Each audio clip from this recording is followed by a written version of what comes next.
Kausapin nga po natin dating Chief Presidential Legal Counsel. Dati ba? Hindi ba hanggang ngayon? Hindi, dati. Dati lang. Okay, si Ginoong Sal Panelo ay narito po sa aming studio. So, but you continue to give him legal advice, I suppose. If he asks. If he asks. I don't give unsolicited advice. Especially if he doesn't pay. Loko lang. Binibiro lang kita. Friends. Okay, so, ano po ba ang balak ninyong gawin? Talagang balak ninyong parang sugod, ha? Ang pagpunta ninyo sa Quadcom bukas. Ang sabi niya, pupunta ako bukas kasi yung mga parinig nila na nangangantyaw pa sila, natakot ako. Nagpunta na nga ako eh. Bakit naman nila i-cancel nang hindi ko nalalaman? Kaya, para patunayan sa kanila na lalaki kung may isang salita, pupunta ako. Ayun. Papakita ko sa kanila. Well, ang lahat ng sinasabi po ngayon, Ginoong Panelo ng mga taga-Quadcom like Congressman Vergel, may nakausap na po ba daw kayo sa Quadcom kasi wala pa daw silang nakukuhang opisyal na abiso ng pagpunta ni Pangulo. Kasi mukhang tinext ko si Congressman Ace. Congressman Ace, hindi ka sumasagot. Nag-text ako sa'yo, pwede kitang tawagan kanina pang just after lunch. Sinasagot niya yata ako dun sa press con niya. Kasi sabi ko sa kanya, we're going there para pakita na gaya ng pangako niya and para humingi ng 10 days marathon hearing para hindi na siya pabalik-balik. Okay. Saka para tanungin kayo kung ba't nyo i-cancel na wala kaming prior notice. Sinagot yata ako ni Kong Ace, hindi may prior notice kami. Kanina nyo pinadala? Ba't walang natanggap si Presidente? So parang ang lumalabas po mula sa pahayag ninyo at pahayag po ni Congressman Barbers ay miscommunication? Palagay po ninyo? Mukhang wala kami, we're not on the same page. Okay. Pero wala naman pong sadyaan. Tingin ninyo, walang sadyaan. Basta ang problema kasi, hindi ko sabi nung may nagsabi sa akin, in-email daw nila. Email, hindi pa nagbabasa ng email si Presidente Duterte. Dapat yan, tinawagan nyo na lang. Ang dami nyo naman pwedeng tawagan eh. Alam naman nila ang mga telepono ng mga malapit sa kanya. Maybe oversight? Because kung hindi naman po sadya, ang tanging kasagutan lang po dyan, maybe oversight or miscom. Pero the point is, he's here, he was here since yesterday, at talagang pupunta siya. Okay. Tinanong ko nga siya, ba't nagbago isip mo? Sabi niya, kasi nga, ang kukulit nila, tapos nangangantyaw pa siya, takot daw ako. Of course, hindi ako takot, kaya nandito na ako, para magkaalaman na kami. Kung ano ba gusto talaga nila. Ang Makabayan Block daw po, Ginoong Panelo, handa raw kayong harapin kung gusto po daw talaga ni dating Pangulong Duterte makipagtalastasan. Ano ang ibig sabihin ng makipagtalastasan? Di ituloy ang hearing siguro. Oo, di mas lalong magaling. Okay. At mag-debate, mag-usap. Kasi sayang naman po ang panahon ng dating Pangulo, nandito na. Sayang nga naman. Pero Makabayan ba, does it speaks for the entire committee or not? Ayun, ang tanong. Pero meron po silang alok na magkaroon ng pag-uusap. Kailangan yung formal para... Ayun, opisyal lang po ang papatulan. Uulitin na naman.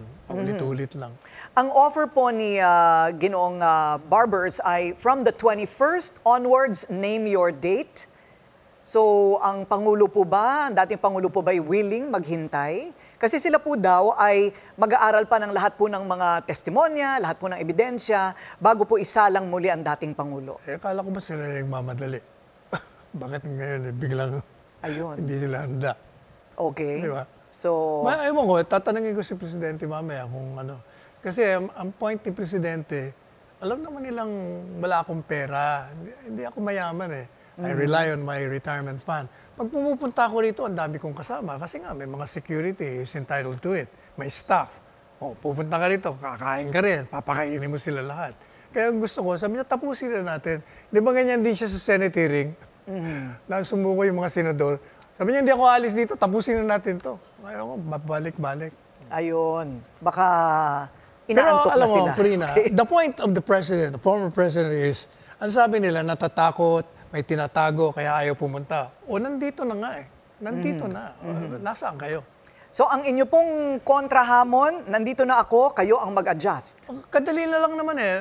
I cannot understand. Kung hindi preparado ang witnesses, di siya ang tanongin nyo, di ba? Kung siya lang mag-isa, isang oras, pwede naman eh. Si VP Sara naman po daw ay handa ring humarap sa Quadcom. So nagkausap na po ba kayo ni VP Sara? Yan, sabi niya, handa siya kung gusto niya makipag-away. Ayun. Ayan, ibabaguhin na naman nilang konteksto eh. Okay. Ang problema dito sa Pero mga nagbibiro tao lang ito, po kayo, no?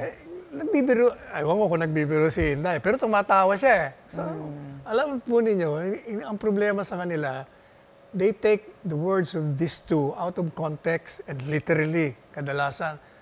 Dapat kilala na nila ang presidente. O tingnan nyo, doon sa Senado, meron mong bagong sinabi siya doon na hindi natin narinig? Wala. Well, Paulit-ulit lang naman sinasabi. nakasabit pa rin po yung yung tanong na basihan na po ba daw lahat ng kanyang testimonya para dalhin po ito sa ICC? Tama na yung po daw ay pag-aamin. Ito po parang nakabinbin pa rin ang mga argumento hanggang ngayon. Wala naman siyang inaamin doon. Pinagpipilitan nila, may inaamin. Hindi ba nung sinabi niya, I have my own death squad. But before he said that, he prefaced it with, death squad is being loosely used. O, dapat nalaman na nila na pag ginamit niya yun, ibang ibig niya sabihin. Kaya nung sinabi niya, ako po ay magaling sa intriga, war. Kaya ako naging presidente, magaling ako mag-intrigue. Iniintriga ko yung mga kriminal, kaya sila nagpatayan, kaya sila ang death squad ko. In that sense. Pero never siya nang umamin. Kaya hindi ba, buti pa ito si Senador Coco, nung tinanong siya ni yung isang kaibigan natin, sabi niya, ano masasabi mo sa mga sinasabi? You have to listen and read the transcript in its entirety. Kasi may sinasabi si Presidente Duterte, binabago niya yung pangalawa. Pangatlo, iba na naman. Kaya, tingnan mo kung ano ba, nagbibiro ba ito o totoo ba sinasabi nito. Okay. Kasi pag sinabi niya na may kanyang death squad, ituturo niya naman yung mga pulis. Nagtatawa na naman sila. O, tapos sasabihin niya, hindi, ang instruction ko talaga ganito, ganyan. Okay, so huling tanong na lang po. Okay. Papayag ba naman si dating Pangulong Duterte na mag-guest po sa amin dito? Ay, di, Sa aming programa. Malakas ka naman kay Tatay Digo. Sabihin ko mamaya. Tatay D, sige na po. Kami po'y handang-handa. Kung hindi po handa ang Kongreso, kami po dito sa agenda ay handa. Kahapon magalit pa. sa atin yung mga kwad ko at ikaw handa, sila hindi. Mauuna kami. Parati kami nauuna dito palagi nga. sa BNC. Maraming salamat, dating Chief Presidential Legal Counsel. Salamat po sa inyong panahon. Maraming pong Sal salamat for Panelo. having me.